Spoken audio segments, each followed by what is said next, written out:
سرنا، زورنا، سورنایی. امروز از این ساز نوای خراسان بزرگ به گوش ما میرسد.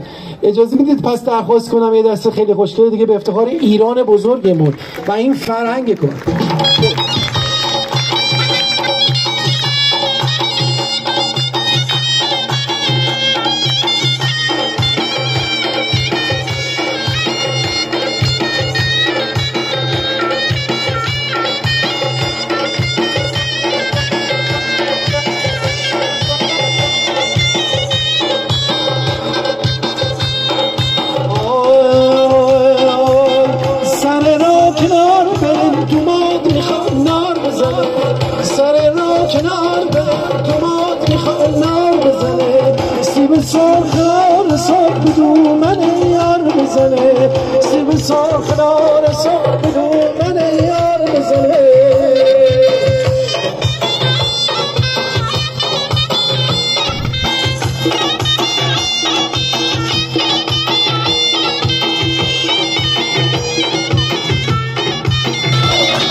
به افتخار گروه مردوس عالی بودن.